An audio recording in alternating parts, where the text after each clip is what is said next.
I lost $3,000 after being up over $500 to start the morning in 10 minutes on a Friday. Could have called it a weekend there, but we kept on trading and the rest goes red. So we're going to go over the trades, the mistakes, what maybe led to these actions, and how we're going to learn from it and deal with it, right? So you can see the P&L started green. That's always the worst to see of like, oh, he was green.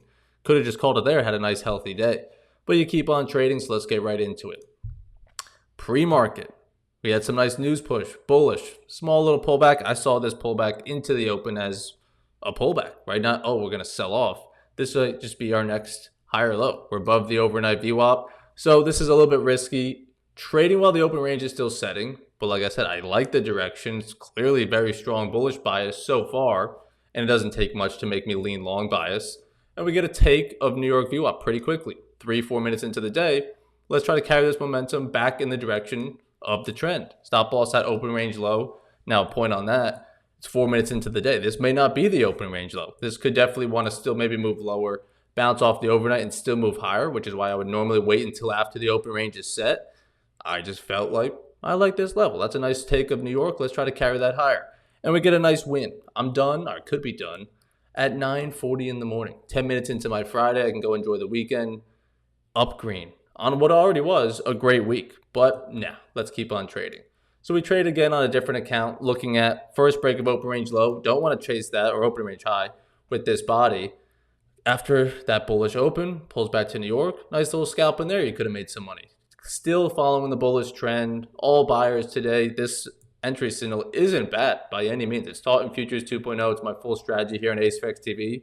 You guys can get full access to that and the live streams when you use code FIRST. The link is just down below. That it's a bounce off New York VWAP, right? We clearly have buyers building this bullish structure. If this breaks for a new high of day, you're going to want to have been in that because it's been all buyers in control. Maybe I could have put on a high of day VWAP. Probably would have ran somewhere along there. It would have never technically told me to get in, but I like the direction. I like this key level bounce. Let's make some money.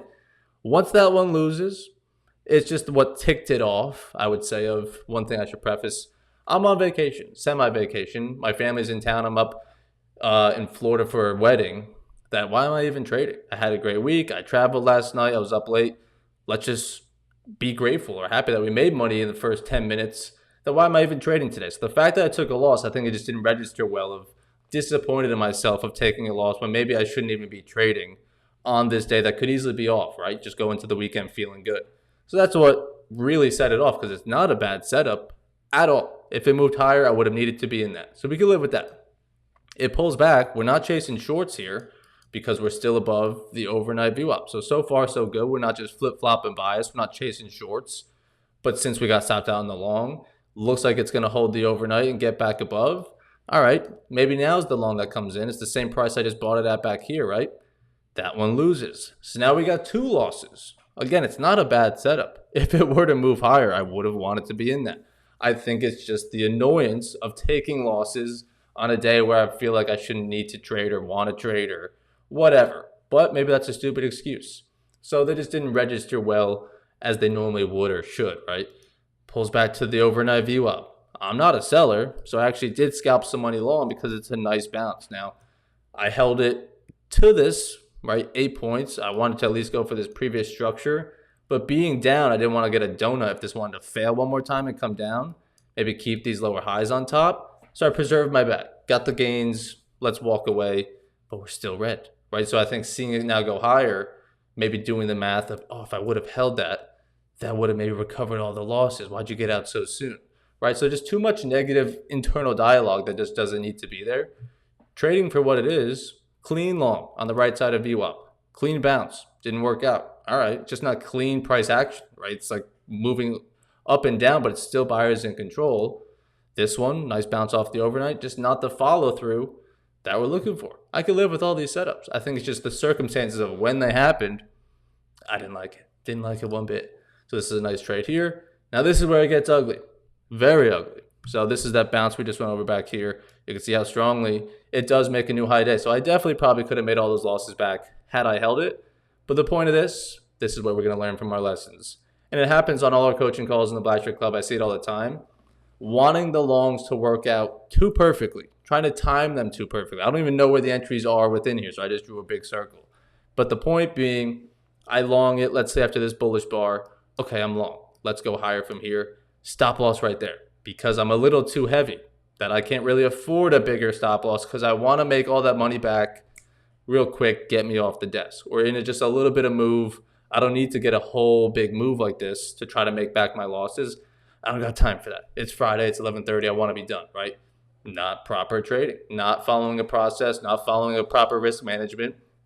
And I'm not even giving the trades a fair chance to work out because you can see it does go a little bit higher, but not before it stopped me out 3-4 times. So we get stopped out here, right? All right, wicks to the downside, move it higher now. Okay, now let's buy it back. Stopped out again. But really nothing has happened. We're in a 6-point range. I should never be stopped out when it moves 6 points, doesn't change structure, doesn't fail to hold a view up or anything like that. Buyers are still in. But when you try to time it too perfectly on saying, okay, this bullish bar close here, it's going to go nothing but higher from there. And I can't afford any drawdown or much drawdown at all. You're trying to be too perfect with it. Just say, I like the longs off this overnight high or off the opening range high. I think we can move from there. Then you stand a chance to let it play around there and be told you're right or you're wrong, right? You go back to this other trade, of course, perfectly. You buy it, it goes nothing but higher. That's what I'm technically trying to do on these other setups. But when it doesn't happen, you lose. But if this setup were to play around and pull back, hold the overnight, I'd be in it. And I would have won the trade regardless until it really broke structure, then take me out. Take that to this idea. If I'm longing it here, until it really gets down there, I want to be in it. So all of this would have held me in, and I'd scalp it up for a new high maybe. But suffocating the stop loss with too heavy of risk because now I'm just doubling down into my losses almost. Maybe not exactly doubling down. But you get the gist of just sizing too heavy, of saying, okay, I just took the other loss. Let's size it up so I can make back that win easy, or make back the losses maybe a little bit more easy. Not proper trading. So I think it was just the circumstances I wrote all about in my DRC for the Black Shirt Club to read, of just saying what it really was, and I've said it here. The circumstances of just being disappointed that I'm taking these losses while I feel like I probably shouldn't have even traded today or walked away after being green in 10 minutes. Stress-free, 10 minutes, cap off a great week. I mean, let's go to my TradeZilla. You'll see it was a great week. And it's still a good month, but 600, 3.4K, 1.2K. We can go into the week 5K plus weekend, but we just piss away $3,000 because it's very poor trading. So hopefully you learn from my lessons of risk management, not overdoing it. And another thing to point out, I'm not in the chat. I'm not on stream this day because, like I said, I was traveling. So I'm not on stream. I'm not even on the stream to watch it, to see the chat or anything like that. I'm not in the Discord. I'm just by myself, going off the deep end. So that's why I do like streaming so much, and that's why I like the Black Shirt Club, getting around others to slow you down, make you think a little bit more about your entries, slow yourself down, think a little bit more about the risk management and all these different things, not just hiding in the darkness and watching everything unravel right before you. Now, one other thing, let's go over here and turn on the initial balance, because this is honestly what was making me want to take the longs even harder. If you go back, you can see there's no breaks of the initial balance. Initial balance is set there in red. And this down here, no break. Very, very close, but no break of the IB. So when we even got a push up here on that trade that I got out of early, right, I was long down here, got out maybe somewhere there, still thing. No breaks of IB. Well, if we go over to Edgefield, we know we're probably going to break the initial balance. This is filtered to Fridays. No breaks, 6% of the time. Only 8 out of the last 131 days has it just never broken. We know we're probably going to break out of this initial balance at some point, so let's go get it. It looks like it's going to want to be the upside because buyers are really holding in. So that's why I'm trying these longs so long over here, trying to time it to say, let's go get that break. And it eventually does over here, like it said it wanted to. 80% of the time it single breaks. I had the right idea, the right target, knowing that, hey, we're not going to stay stuck in this range forever, but the whole thing of risk management, well, I'm trying to time it too perfectly. Say, go get it now, go get it now, go get it now. Rather than just playing a price level, say, I'm going to long it around New York. Let's go get the break of IB. Let's put a stop down there. My thesis would have paid out. It would have been right. We do, in fact, go break the initial balance like it says it probably wants to. But poor trading, poor stop loss, poor everything. Not going to allow it to win. So hopefully that makes sense as well. Check that out down below. You guys can start a free trial if you guys are interested in that as well. But you can see, good ideas on the longs. It never doesn't respect this overnight VWAP, but sideways realistically. And in the afternoon, not too much higher. So the bias was there, the volatility momentum in the direction of that trend just really wasn't. So like I said, I could live with all the trades except for those later ones here. I think this one's good too. It's really just these last ones. This is what really blew it all. But all these other ones are fine and healthy. So hopefully you guys found value in it. Hopefully you guys keep trading the right side of VWAP, protecting your capital, tuning into stream to hold yourself accountable, ask questions. Like I said, you guys could all join for free.